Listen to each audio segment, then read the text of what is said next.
Hi guys, I'm Pete from Ashton's Cars, and this is my Mercedes W209 CLK that has been my daily driver for the past 8 or 9 months. It's a really great car, this is, and I'm going to be sad to see it go, but I've just got too many cars at the moment. I'm having a bit of a swap around and change up of things. And unfortunately, the CLK is going to have to go, have to leave the fleet. So, watch this video. This is my rundown of my own personal car that I have enjoyed and I'm going to be sad to let go of, but I want to pass it on to someone who will continue to enjoy it, because the reality is, because I've now got a new daily, the CLK, if I keep it, is not going to be getting driven much, and that'll be a shame for it. So, have a little wander around the car with me. So the W209 CLK is essentially an E-Class coupe. It's based on a C-Class platform, but it was replaced by this, the E-Class coupe. That's also based on a C-Class platform, but let's not get too complicated. It's a C-Class sized car with E-Class sort of luxury, and the W209 ran from 2002 through to 2009. It replaced the W208, the previous generation of CLK. And what I really love about this second generation is the fact that it's got that pillarless Mercedes coupe stance going on. So you've got the two windows there have not got a pillar in the middle of them, and you can wind all those windows down and have it completely clean lined, which is what you used to be able to do in the old Merc Coupes, and also what you can do in that E-Class coupe that I've got over there. So it's a really cool thing, that is. Merc, for some reason, on the W208 didn't manage to do that. It does cost a lot more money to build a pillarless coupe than it does a regular one, and it means you've got to put a whole load of extra weight in the car, because you have to strengthen it more, because it hasn't got that B pillar keeping things solid. But what you get, if you get it right, are absolutely gorgeous looks. Now, in my opinion, this is the best performance bargain out there at the minute. This car's going to be up for sale for $3,500, and you can get them cheaper than that, although they probably won't be quite as nice as this one. This is a 3-litre petrol, guys. It's the 280 model, which is a 3-litre petrol. It's the second generation of W209, so it's the updated version with the facelift. It's one of the last of the V6s to have the cheaper tax. It's about $400 a year to tax this. Later cars are in the £700 bracket, which does put some people off. This one obviously is much cheaper than that. And yeah, I think they're a bit of a bargain. They're a bit of an unsung hero, because they're a really good looking car, these are. The performance is brilliant. It will do 150 miles an hour, this car will, flat out. 0 to 60 in a whisker over 7 seconds, so it's properly quick as well. It's got a lovely sound from its V6 engine, which we'll listen to together in just a minute. And I think it's a bit of a looker as well. I mean, from the front, it's pretty much the same front end as the R230 SL. So that's not a bad thing. I've put this number plate on the car. It was one that came in on a part exchange we had. It was surplus to requirements, and I've just chucked it on here because I think it suits the car. It makes it look a bit classier and dateless. You may like it, you may not. If you don't like it, I can put it back on its original 56 plate, because it's a 56 reg car. But I'm happy to throw the plate in on the deal for $3,500 if someone wants to buy this car. Now, I'm going to jump in it. We'll start it up together, and I'll get them windows down, because I really want to show you this car with its clean lines. So let's just do that quickly. When we get in the car, we'll pull the handle, and the window will drop down a tiny bit. So does the back one, to allow me to gain access. They scoot up into the seal there when they're shut. Keeps the car very quiet on the motorway. It's a very comfortable car, this is. I'm going to start it up for you now. But look at that beautiful dash. Very similar to, yes, an E-Class. And that's because it was pitched to E-Class money, this car was. It's got an E-Class level of spec on it. We have got cruise control, standard fit on these type of cars. This is trimmed in Elegance spec, so you do get a bit of wood, which I think is gives it a little bit of a, lifts the cabin a little bit. I used to prefer the aluminium trim of the Avant-Garde, but now I feel that looks a bit dated, and actually the wood is back in. It looks quite cool and warm and nice.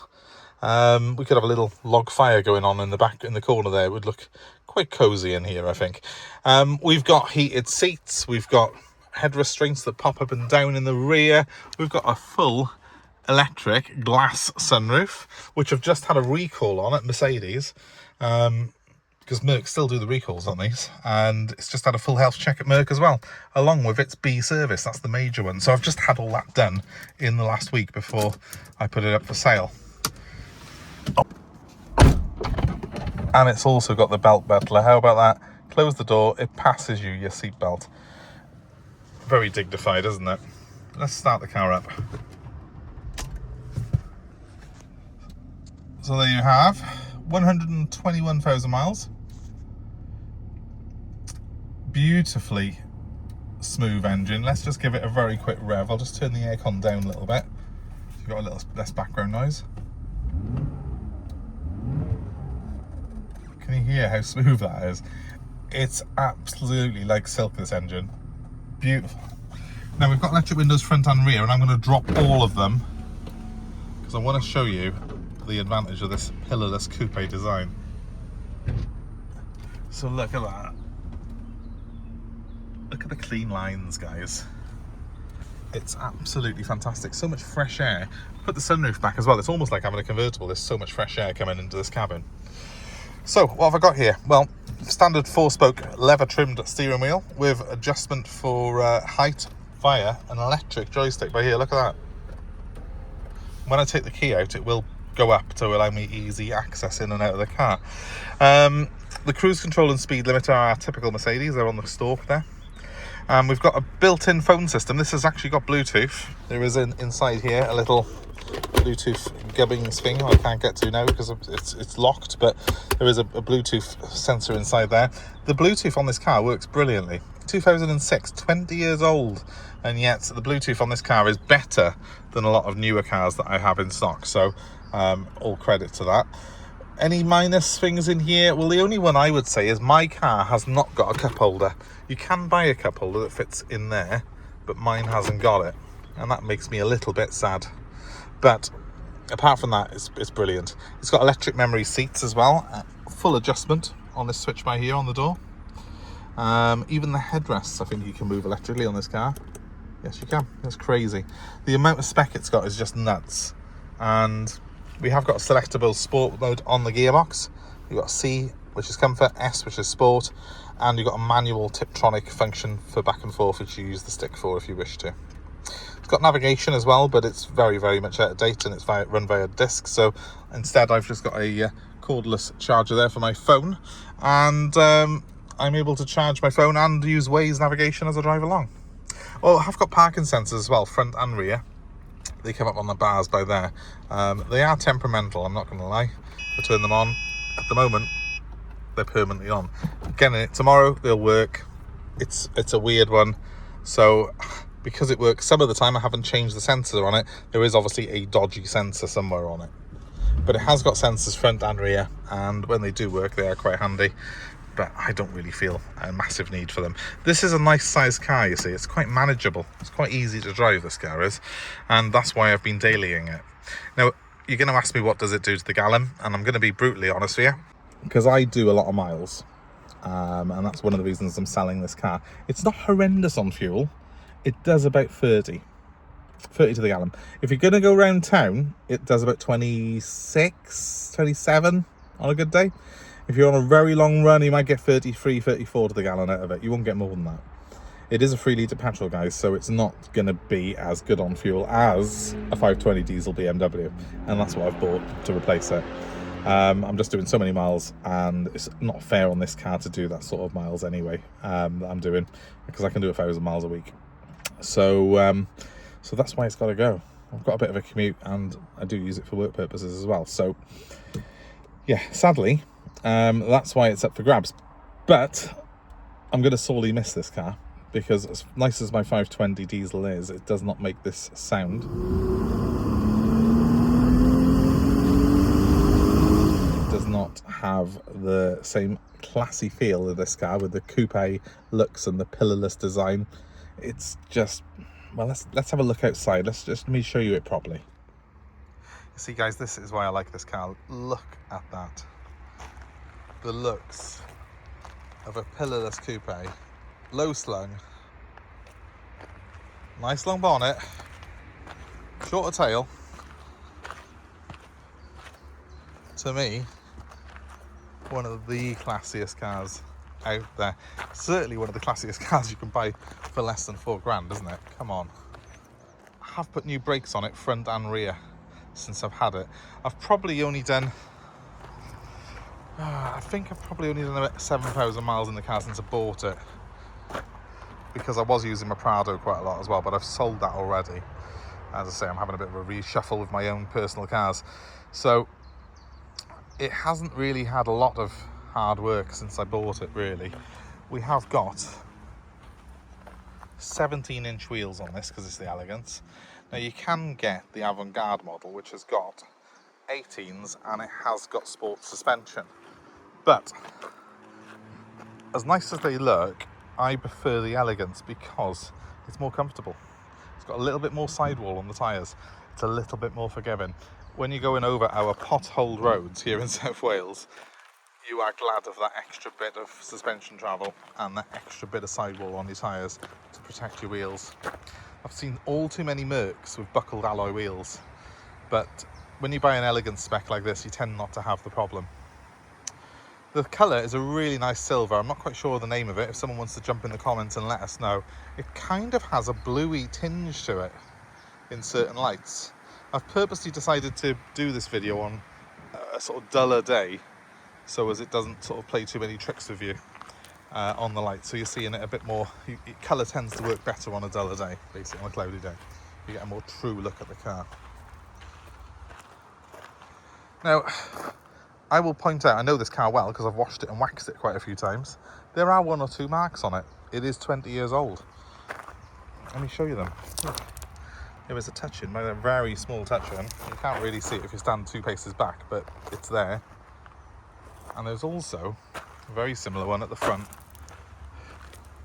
Other than that, look at the sides of it, it's perfect. There's no parking dinks or anything, it's parked on my drive always.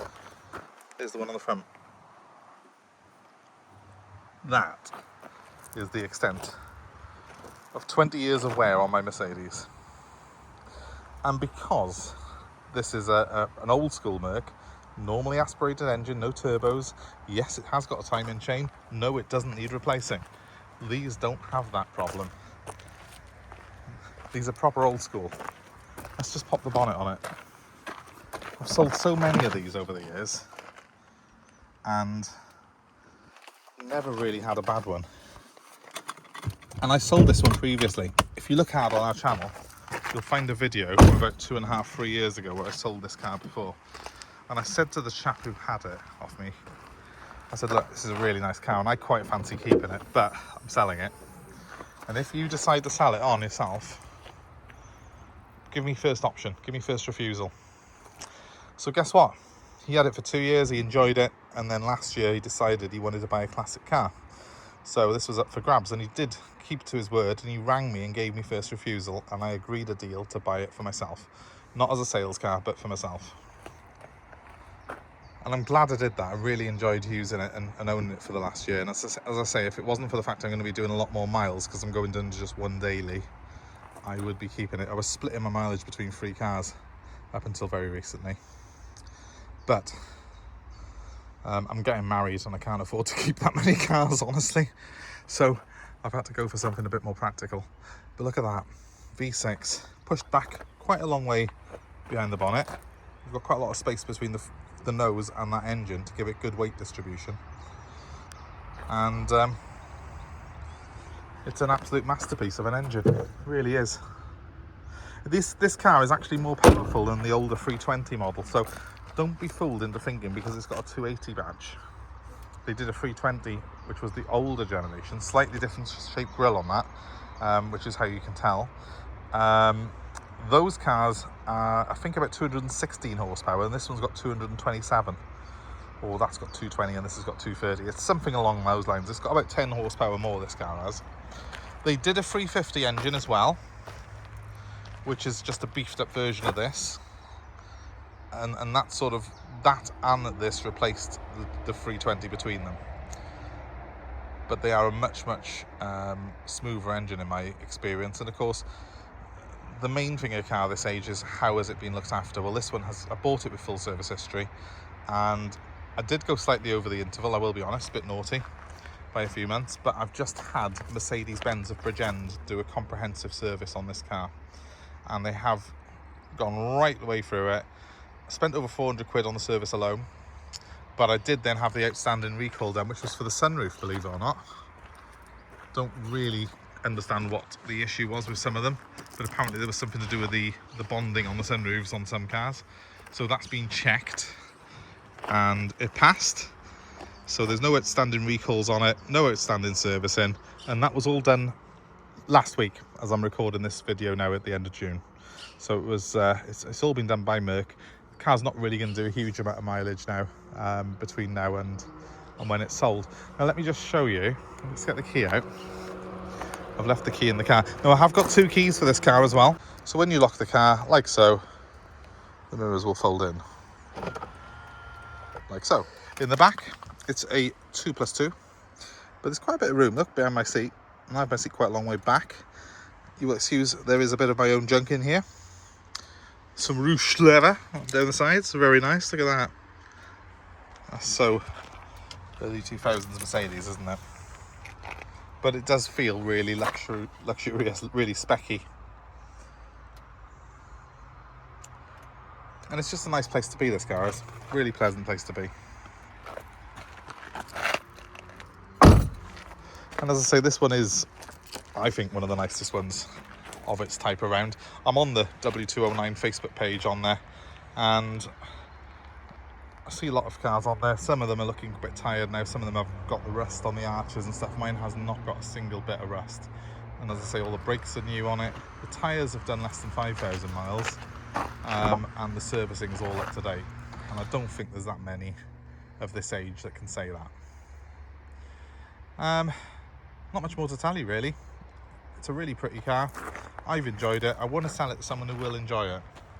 So if you really do appreciate nice, good quality cars, then this is probably one of the best value cars out there, because for £3.5 these days, what are you going to buy? Like a 12-year-old Focus or something like that, or Fiesta.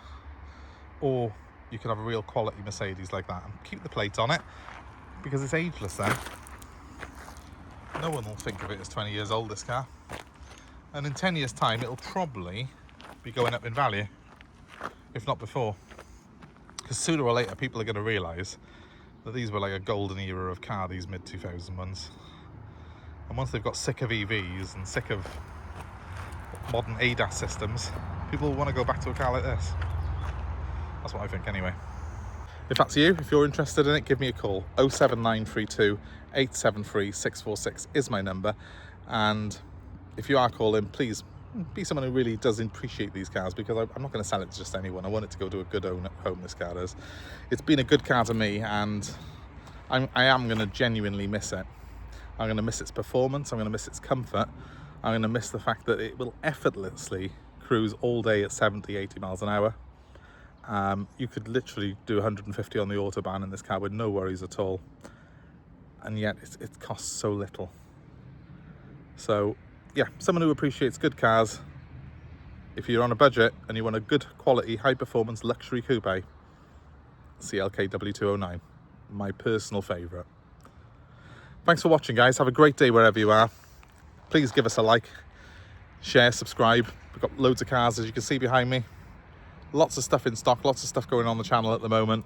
Hopefully going to do another run out with the MGs soon. I'm going to take my B on a bit of a run as well, which we will put up on the channel. If you are into cars, then please do give us a follow, because we don't just sell them, we live and breathe cars here at Ashton's Cars. And I really do thank you for watching this video all the way through if you're still on. So thank you very much. Have a great day wherever you are, and bye for now.